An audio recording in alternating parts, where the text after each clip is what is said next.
요한계시록 4장에서 18장은 요한계시록 본문에 해당합니다. 요한은 여기서 일곱 인의 심판에 관한 환상, 일곱 나팔 심판 환상, 그리고 일곱 대접의 심판을 환상 가운데 바라보고 있습니다.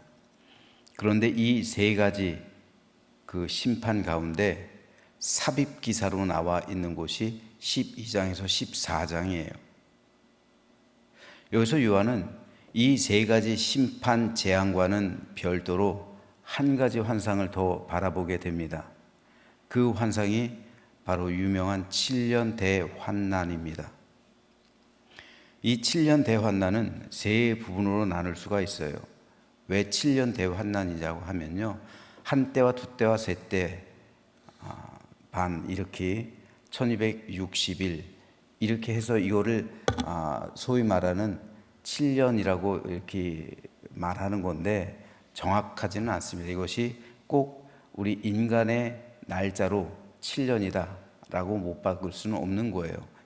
환상이기 때문에. 어쨌든 가칭 7년 대환란이라고 한다면 요한은 12장에서는 사탄으로부터 보호받는 전 3년 반 때 교회의 모습을 말합니다. 13장에서는 사탄의 세력으로부터 극심한 박해를 받고 있는 후 3년 반 때 교회의 모습을 환상 가운데 바라봅니다. 그리고 14장에서는 말세 대환난 후 마침내 다가올 우주와 역사의 최종적인 종말과 심판을 환상 가운데 바라보고 있습니다. 그리고 그 가운데 구원받은 성도들의 환희에 찬 모습을 보여주고 있습니다. 그러므로 이 7년 대환란의 주제는 박해 가운데 보호받는 하나님의 교회와 성도의 영원한 승리예요. 이거를 그 삽입 기사로 요한은 바라보고 있는 겁니다. 오늘 본문은 7년 대환난에 대한 환상을 시작하고 있는 부분인데 오늘은 1절 말씀에 대해서 좀 살펴보도록 하겠습니다. 먼저 요한은 여기서 하늘에 큰 이적이 보이니 라는 말로 시작하고 있어요. 7년 대환란을요.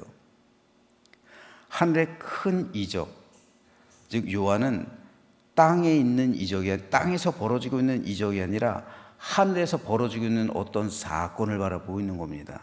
즉 7년 대환란은 하늘에서 벌어진 사건이라는 거예요. 이것은 하나님의 교회와 사탄과의 영적 싸움을 말해주고 있는 겁니다. 그리고 지상교회 역시 이 전쟁에 참여하고 있는 것인데, 하지만 지상교회는 절대 그들의 힘만으로는 악한 사단과 대항해서 이겨낼 수가 없어요. 그렇기 때문에 성령께서 하나님의 교회와 성도를 보호해서 악한 영과의 싸움에서 승리하게 하신다는 것이 7년 대환란의 주제가 됩니다. 만일 하나님의 교회와 성도들이 성령의 보호하심 아래 있지 않다면 그 즉시 악한 영에게 패배할 수밖에 없음을 말해주고 있는 거예요. 하늘에서 벌어진 이적이라고 그랬죠. 그리고 공중 권세를 빼앗긴 이적은 땅으로 쫓겨났죠. 땅으로 쫓겨난 것이 이 지상이잖아요. 그러므로 지금 이 지상의 공중 권세는 누가 잡고 있어요? 사탄이 잡고 있다고요. 하나님에 계시다면 어떻게 이런 일이 벌어질까? 신정론이죠. 사람들은 이 질문을 하잖아요. 하나님에 계시다면 어떻게 이런 일이 벌어질까? 아니에요. 이거를 회복하는 것이 구원이잖아요. 하나님에 계시다면이라고 질문하기 전에 이 공중 권세를 누가 잡고 있는가를 바라봐야 돼요. 누가예요? 사탄입니다. 사탄이 공중 권세를 잡고 있기 때문에 이런 일들이 벌어지고 있는 거예요. 세상에 이런 말도 안 되는 악이 비일비재하게 일어나고 있는 겁니다. 이것으로부터 구원을 하려고, 모든 것을 회복시키고 구원하려는 것이 하나님의 역사심이잖아요. 그러므로 그럴수록 우리는 하나님을 의지해야죠. 하나님이 계시다면 이럴 수 있는가가 아니라 하나님이 계시기 때문에 이 세상을 구원하시려는 거예요. 회복시키려는 겁니다. 왜요? 이 세상 공중 권세는 마귀가 잡고 있기 때문에. 그러니까 이런 말도 안 되는 일들이 벌어지고 있는 거예요. 이것을 회복시키려는 것이 하나님의 은혜로우신 역사의 계획입니다. 그리고 그것을 구원하시려는 것이죠. 그럴 때일수록 그러므로 우리는 하나님을 의지해야만 합니다. 그러므로 말세를 살아가는 우리들은 성령님을 의지해야 하고 성령 하나님의 보호하심 아래 거해야 합니다. 그렇지 않으면 교회도 자칫 잘못하다간 타락할 수 있는 거예요. 왜요? 공중 권세를 사단이 잡고 있기 때문에 교회 역시 여기서 자유롭지가 않아요. 성도들 역시요. 그러므로 지상 교회와 성도들은 우리가 하나님 나라에 입성할 그때까지 우리 구원을 이루는 부단한 여정 가운데 살아갈 수밖에 없는 겁니다.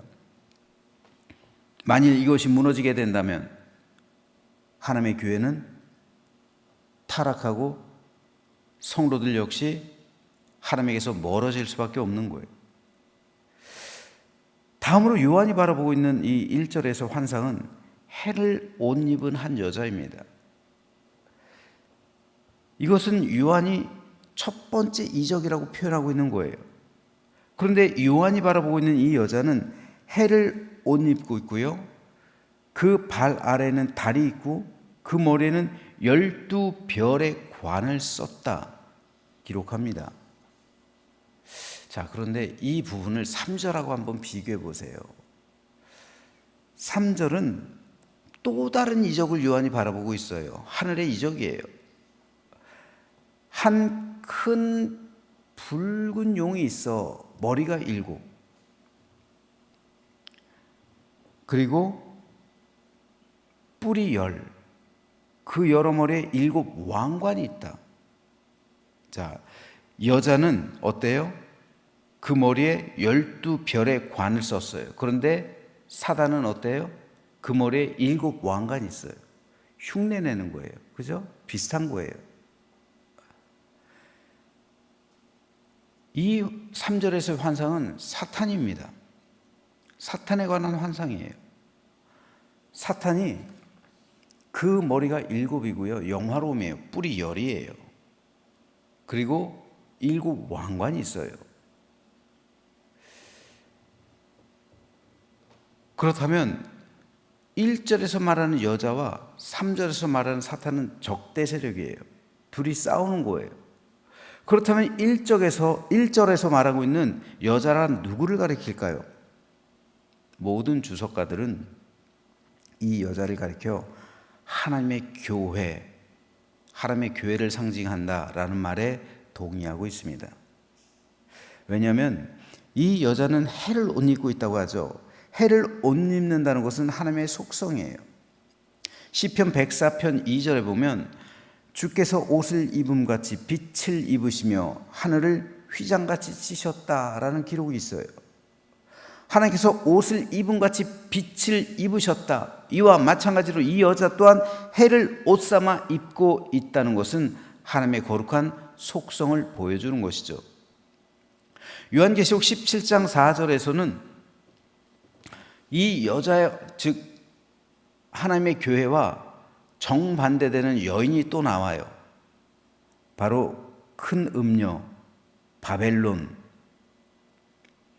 그 여자인데 그 여자는 자줏빛과 붉은빛 옷을 입었다. 자, 1절에서는 그 여자는 해를 빛으로 입고 있는 거예요. 그죠? 그런데 이 여자는 자줏빛 옷, 붉은빛 옷을 입었어요. 그리고 금과 보석과 진주로 꾸미고 손에는 금잔을 가졌어요. 그런데 그 안에 보니까 가증한 물건, 그의 음행에 더러운 것이 그 안에 가득해요. 1절 다시 한번 보시죠. 1절엔 근데 뭐라고 돼 있어요? 해를 옷 입은 한 여자, 그 발 아래는 달, 그 머리에는 12별의 관을 썼다. 그런데 4절에서는 큰 음녀 바벨론, 자줏빛 옷, 그리고 붉은빛 옷, 세상의 모든 금은보화, 금잔. 그런데 그 안엔 더러운 것들이 가득했어요. 이것이 비교하는 것이 뭡니까? 결국 음녀는 이 세상에 속한 호화로운 것으로 자기를 꾸미고 있어요. 그런데 오늘 1절에서의 여인은, 즉 하나님의 교회는 이 세상에 속해 있지 않은 거예요.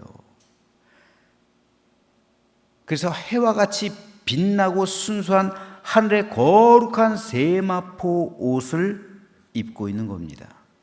이게 다른 거예요.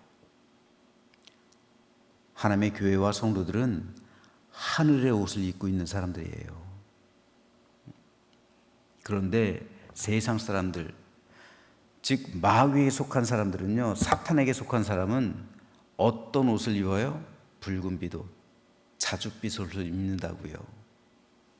사탄이 그렇게 만드는 거예요. 그렇게 해주는 거예요. 그리고 손에 금잔을 띠고 모든 장신구, 금, 은, 보화로 자기를 꾸미게 한다는 거예요. 그러니까 세상에서는 안 믿는 사람들이 더 잘 살아요. 믿지 않는 사람들이 세상에서는 풍요롭고 더 행복하게 보여요. 그렇게 살아가는 거예요. 그런데 이들의 결국은 어떻게 돼요? 끝이 다르단 말입니다. 옷은 자기를 나타내 보이는 거예요. 자기를 꾸미는 거예요. 자기를 가리는 겁니다. 무엇으로 자기를 가려요? 세상 사람들, 즉 사단의 영향력 아래 있는 사람들은 온갖 세상에 속한 화려한 것으로 자기를 꾸며요. 꾸민다는 것이 뭐예요? 자기의 본질을 가린다는 거잖아요. 자기의 수치를 가리는 거잖아요. 음녀는 세상에 화려하고 호화로운 것으로 자기를 가리는 거예요. 자기를 꾸미는 겁니다. 자기 수치를 가리는 거예요. 그러므로 음녀의 유업은 세상이 전부예요. 그러니 세상적인 것으로 자기를 치장할 수밖에 없어요. 하지만 거룩한 하나님의 백성들이 입을 옷은 세상에 속한 옷이 아닙니다. 그 옷은 하나님의 직접 준비하신 옷, 흰 옷, 요한계시록에 등장하는 흰 옷은요, 사람이 준비하는 옷이, 사람이 만드는 옷이 아니에요. 그것은 하나님께서 예비하신 옷, 하나님께서 직접 준비하신 옷이에요. 그 옷을 하나님께서 입혀주신단 말입니다. 영혼은 벌거워서요. 여러분, 영혼은 옷을 입지 않아요. 영혼은 맨몸이에요.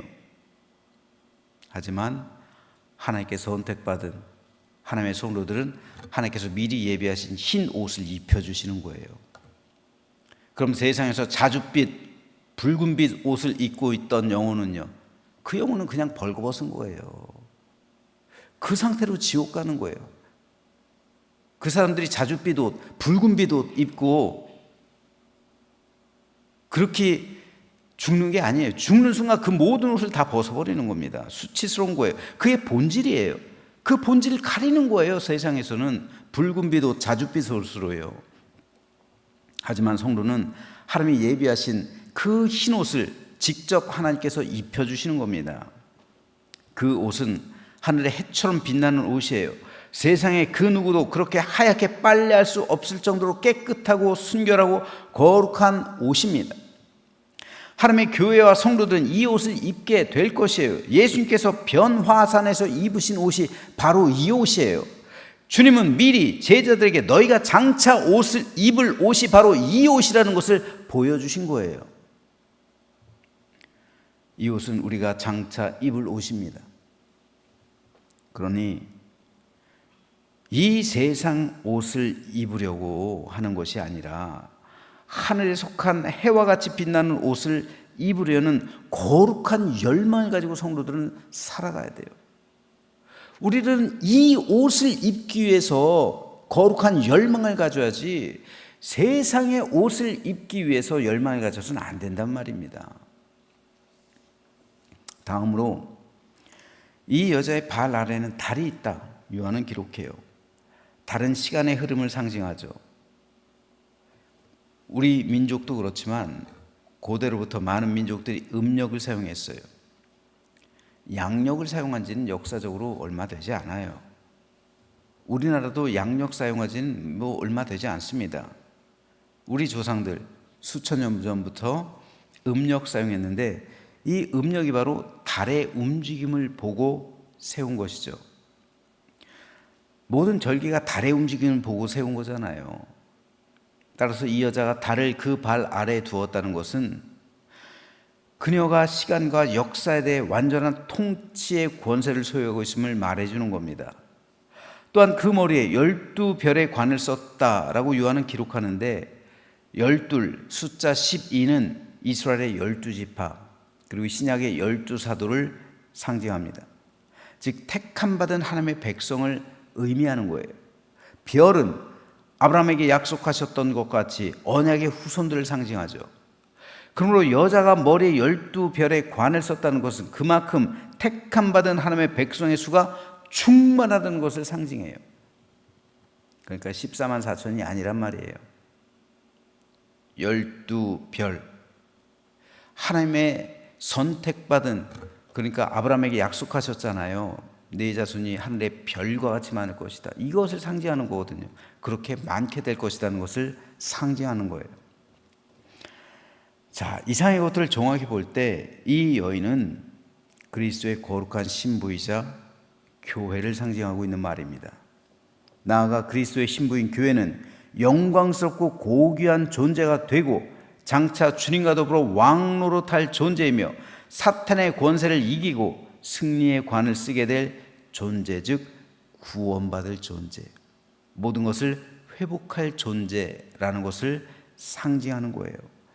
그러니까 이 7인의 심판, 7 나팔의 심판, 7 대접의 심판, 그 가운데, 그 모든 심판 가운데 역사 속에 역사를 주관하신 하나님께서 하나님의 교회를 선택하시고 성도를 선택하셔서 승리하게 하신다라는 것을 이 12장에서 14장을 통해 보여주고 있는 겁니다.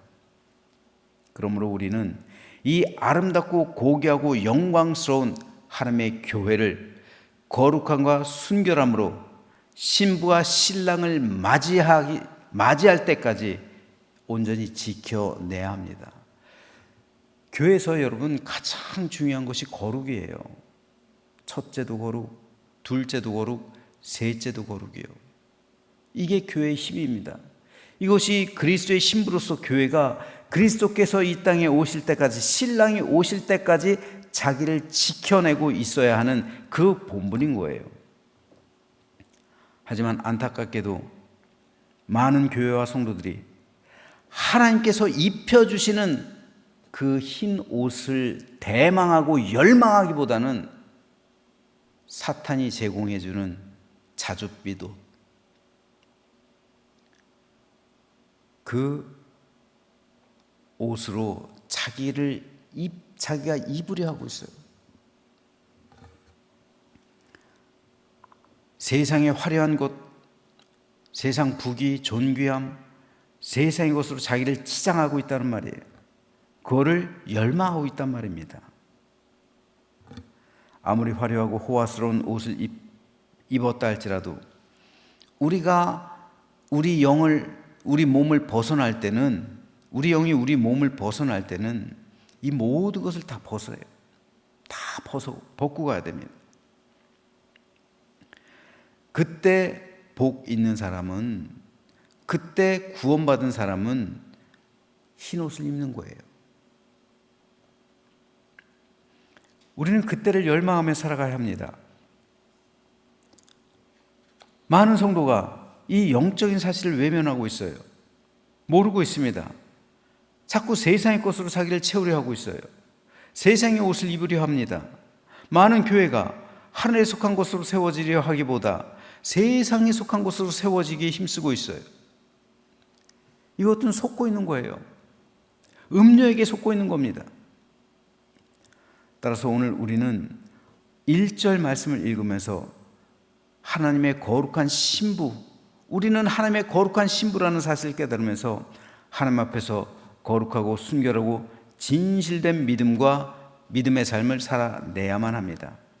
하나님께서 사용하시는 교회, 하나님께서 쓰시는 사람은 이 세상의 것으로, 즉 음녀가 제공하는 것으로 자기를 채우는 것이 아니라, 자기를 꾸미는 것이 아니라 하늘에 속한 것으로 자기를 채우는 사람입니다.